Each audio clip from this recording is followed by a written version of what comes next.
पिछले 24 घंटों में ऐसा क्या हुआ जिससे आप निराश हुए हैं? जरा उसे एनालाइज करें, देखें उसके लिए जिम्मेदार कौन है। Stay tuned. उस बात के बारे में आपने सोचा जिससे आप निराश हुए हैं पिछले 24 घंटों में? हमारी निराशा का, हमारे डिसअपॉइंट होने का कारण क्या है? बात चाहे जो भी हो, आप निराश हुए क्योंकि आपने कुछ उम्मीद लगाई थी और वो उम्मीद पूरी नहीं हुई। किसी कॉल की उम्मीद में थे, वो कॉल नहीं आई, आप निराश। आप किसी बात से परेशान थे, चाहते थे आपका सिबलिंग, आपके पेरेंट, आपके लाइफ पार्टनर, जो भी रिलेशनशिप आपकी लाइफ में सबसे ज़्यादा इंपॉर्टेंट है, आपको सपोर्ट दें। ऐसा नहीं हुआ, आप निराश हो गए। आपकी निराशा की वजह हमेशा आपकी एक सोच होती है कि ऐसा होगा, जिसे हम उम्मीद या एक्सपेक्टेशंस कहते हैं। और हम फिर भी समझते नहीं, ज़िंदगी में हर समय, हर जगह पर हर किसी से उम्मीद लगाए रखते हैं। जंगल में अगर कोई ये उम्मीद करे कि शेर उन पर हमला ना करे क्योंकि वो वेजिटेरियन है, तो क्या ये सही होगा? उसी तरह से जब आप ये उम्मीद करते हैं कि सब मुझे मेरे हिसाब से फेयरली ट्रीट करें क्योंकि मैं अच्छा व्यक्ति हूँ, तो क्या ये सही है? हमारी उम्मीदें बहुत बारीकी से तराशे हुए कांच की फूलदान की तरह है, जिसे अगर हम कस के पकड़े रखेंगे तो उसके टूटने की संभावना बढ़ जाएगी। कुछ देर पहले आपने उस घटना को याद किया जिसने पिछले 24 घंटों में सबसे ज़्यादा आपको निराशा दी थी। अब हम उस घटना के बारे में सोचें जिसने पिछले 24 घंटों में हमें सबसे ज़्यादा खुशी दी। सोच लिया? सबसे मज़े की बात यह होगी, जिस बात की वजह से आपको खुशी मिली उसकी आपने कोई उम्मीद ही नहीं की थी। हमारी ज़िंदगी की जितनी बड़ी बड़ी खुशियाँ हैं वो हमें बिना उम्मीद के मिलती हैं, जब हम उनकी आशा नहीं कर रहे होते। ऐसा नहीं कि हमने कभी उन्हें चाहा नहीं, पर हम उस क्षण में उसकी आशा नहीं कर रहे होते। जब आपकी ज़िंदगी में कुछ सही नहीं होता, वो नहीं होता जिसकी आप उम्मीद कर रहे हैं, तो आप किसे जिम्मेदार ठहराते हैं? आप जिम्मेदार ठहराते हैं उस व्यक्ति को जिसे सपोजेडली वो कॉल करनी थी। जब आपके किसी फैमिली मेंबर ने आपको सपोर्ट नहीं दिया, आप किसे जिम्मेदार ठहराते हैं? उन्हें, क्योंकि उन्होंने आपको सपोर्ट नहीं दिया जो सपोजेडली उन्हें देना था। पर गौर करें तो जिम्मेदारी तो आपकी है, क्योंकि आपने उनसे उम्मीद लगाई। जब हम दूसरों से उम्मीद लगाते हैं तो हम खुद को एक ऐसे युद्ध में जाने के लिए प्रिपेयर कर रहे हैं जिसमें हारना तय है। 7 उम्मीदें जो आप कभी दूसरों से ना लगाएं, चाहे वो आपके कितने भी करीबी लोग क्यों ना हो। जब आप ये उम्मीद करते हैं कि आपके चाहने वाले लोग, आपके करीबी लोग आपकी हर बात से सहमत होंगे, आपके साथ हर समय रहेंगे, तो आप खुद को किस चीज़ के लिए प्रिपेयर कर रहे हैं? निराशा, डिसअपॉइंटमेंट के लिए। हम इंसान बहुत जटिल प्राणी होते हैं। हम सब की अपनी अपनी सोच होती है। हर चीज़ को देखने का हमारा एक नज़रिया होता है। तो ज़रूरी नहीं है कि आप जिस लेंस के साथ किसी बात को देख रहे हैं वो भी उसी नज़रिए से उसे देखें। ऐसी चीज़ जो आपके लिए बिल्कुल सही है, लॉजिकल है, जिसका कोई ऑल्टरनेट ही नहीं है, हो सकता है उनके लिए बिल्कुल गलत हो। सोचिए, आपसे कोई अगर हर समय सहमत ही हो रहा है, आपके साथ रह रहा है, ये बहुत बोरिंग भी होगा। जिंदगी की सारी रिचनेस आती है वैरायटी से। खाने में जब आप वैरायटी खोजते हैं तो ओपिनियंस में और व्यू पॉइंट्स में क्यों नहीं? जो आपके व्यूज से सहमत नहीं होते, ऑपोजिंग व्यूज रखते हैं, उनके व्यूज को भी सुने, उस वैरायटी का मजा लें, अपने आकाश की सीमा बढ़ाएं। Broaden your horizons. आप दूसरों से उम्मीद करते हैं कि वो 24 घंटे आपके सपोर्ट में लगे रहेंगे, आपका रास्ता आसान करेंगे, आपके लिए अपॉर्चुनिटीज खोज कर देंगे। लेकिन ये जिम्मेदारी किसकी है? आपके दरवाजे खोलना आपकी जिम्मेदारी है। आप अपनी स्किल्स बनाएं, नेटवर्किंग पे काम करें, एफर्ट्स दें और इस तरह से काम करें कि आप अपनी वैल्यू बता सकें। तो आपके पास अपना सपोर्ट 24 घंटा है और दूसरे के सपोर्ट की आपको ज़रूरत नहीं, आप उम्मीद भी नहीं करेंगे।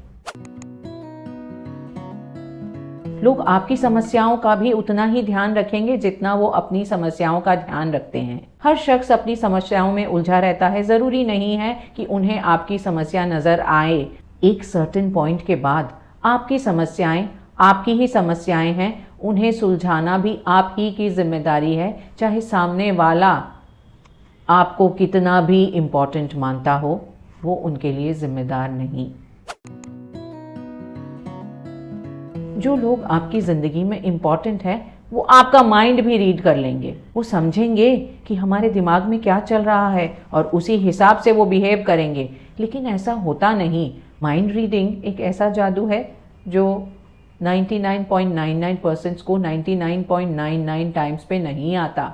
शायद किसी एक क्षण में आपकी कोई बात समझ ले, लेकिन यूजुअली लोग माइंड रीडिंग नहीं करते। आप वेट करते रहते हैं कि वो आपका माइंड रीड करेंगे, समझेंगे। इससे बेहतर है आप कह दें आपको जो कहना है, आप जो सोच रहे हैं।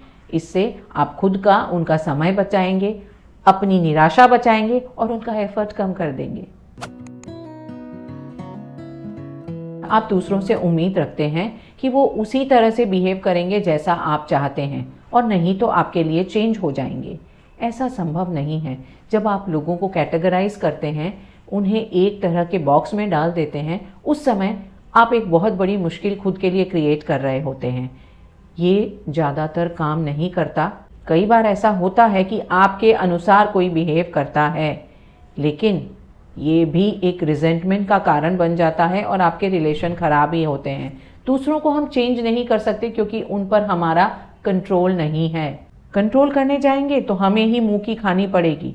हम दूसरों के लिए कितना चेंज होते हैं कि हम दूसरों से उम्मीद करें कि वो हमारे लिए चेंज हो जाएं। आप उम्मीद करते हैं कि दूसरे के डाउनसाइड आपको देखने कभी मिलेंगे ही नहीं, हमेशा इमोशनल कंट्रोल में रहेंगे। लेकिन हमारे इमोशंस के पीछे बहुत सारी चीज़ें जिम्मेदार हैं। हम बचपन में कैसे बड़े हुए, हमारा जेनेटिक स्ट्रक्चर क्या है, हमारे पास्ट एक्सपीरियंसेस क्या है और आज हमारी ज़िंदगी में क्या हो रहा है, ये सारे मिलकर हमारे इमोशंस बनाते हैं। हमारा खुद का ही कंट्रोल नहीं रहता उन इमोशंस के ऊपर, तो हम दूसरों के लिए इमोशनली कंट्रोल्ड कहाँ से होंगे। ये उम्मीद दूसरों से ना रखें कि वो हमेशा इमोशनल कंट्रोल में रहेंगे और आपको उनके नेगेटिव इमोशंस देखने नहीं मिलेंगे। हो सकता है किसी और का गुस्सा, चिढ़, उदासी आपको परेशान कर रहे हैं, पर ये परेशानी किस लिए है? क्योंकि आप उनसे उम्मीद रखते हैं कि उनके इमोशंस का डाउनसाइड आपको देखने नहीं मिलेगा। आपसे कुछ भूल हुई है, आप चाहते हैं आपको सामने वाला तुरंत माफ़ कर दे। ऐसा ज़रूरी नहीं। वो आपके बिहेवियर में चेंजेस देखेंगे तो धीरे धीरे माफ़ी के लिए वो खुद को तैयार करेंगे। आखिरी और सबसे खतरनाक उम्मीद जो हम दूसरों से रखते हैं कि दूसरे हमारी खुशियों के लिए जिम्मेदार होंगे। हमें लगता है कि हमारी ज़िंदगी में जो लोग इम्पॉर्टेंट हैं, हमारे फैमिली मेम्बर्स हो सकते हैं, फ्रेंड्स हो सकते हैं, कलीग्स हो सकते हैं, हमारी खुशियों के लिए ज़िम्मेदार हैं। लेकिन हमारी खुशियों के लिए ज़िम्मेदार तो हम हैं, क्योंकि खुशी हमारे अंदर है, बाहर नहीं। तो दूसरों से ये उम्मीद बिल्कुल ना रखें कि वो आपकी खुशियों के लिए ज़िम्मेदार होंगे। एक क्विक रिकैप, कुछ उम्मीदें जो आप दूसरों से ना लगाएं कि वो आपकी हर बात से सहमत करेंगे, आपके माइंड को रीड करेंगे, आपके लिए हर समय फुल सपोर्ट में खड़े रहेंगे, वो आपकी समस्याओं को अपनी समस्या समझेंगे, आप उनके इमोशंस के नेगेटिव साइड को कभी नहीं देखेंगे, आपके सामने उनका फुल इमोशनल कंट्रोल रहेगा। जैसा आप चाहते हैं वैसा बिहेव करेंगे, वरना आपके लिए चेंज हो जाएंगे।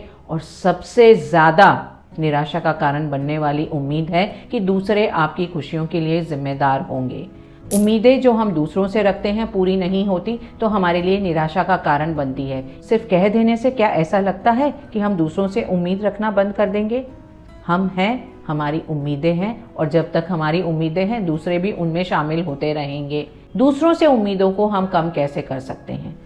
इसके लिए सिर्फ 3 चीज़ों का ध्यान रखने की ज़रूरत है। कई बार हमें इसका एहसास भी नहीं होता कि हम सामने वाले से कोई उम्मीद लगाकर बैठे हैं। तो हमें अवेयर होना है कि हम दूसरों से, लोगों से, सिचुएशन से क्या उम्मीदें लगाते हैं। उम्मीद कर रहे हैं तो कोई बुराई नहीं, पर अवेयरनेस के साथ ही आप इन उम्मीदों को कम करना शुरू कर सकते हैं। नंबर 2, तुलना बंद कर दें। आप हमेशा कंपेयर करते हैं कि मैंने उस दोस्त के लिए इतना किया, उसने मेरे लिए ऐसा क्यों नहीं किया। इसका मतलब आप उम्मीद कर रहे थे कि आपने जो किया उसके बदले में वो भी आपके लिए इतना ही कुछ करे। सिर्फ अपने लिए ही नहीं, हम कई बार ये भी उम्मीद रखते हैं कि सामने वाले व्यक्ति ने अगर किसी थर्ड पर्सन के लिए कुछ किया है, हमारे लिए भी उतना ही करेगा। कंपैरिजन बंद कर दें। Number 3, accept and appreciate. जब भी आपके साथ कुछ होता है, आप ये देखें कि उसमें अच्छा क्या है, उसे स्वीकार करें, और अगर अच्छा नहीं है तो क्या बुरा नहीं है, इस पर भी एक नज़र डाल सकते हैं। जब आप अप्रिशिएट करते हैं उस समय आपकी एक्सपेक्टेशंस अपने आप कम हो जाती है। टोनी रॉबिन्स ने कहा है कि जब आप अपने एक्सपेक्टेशंस को अप्रिशिएशन में बदल देते हो, रातों रात आपकी ज़िंदगी भी बदल जाती है। क्या आप उम्मीदों के घेरे में घिरे हुए हैं? ऐसी उम्मीदें जो आप अपने प्रियजनों से लगा कर रखे हैं, हमारे साथ शेयर करें। इस वीडियो को अपने सारे फ्रेंड्स, रिलेटिव्स के साथ शेयर करें अगर कोई वैल्यू मिली हो तो। Thank you for watching and tune in for my next one. Till then, it's Varsha saying bye-bye.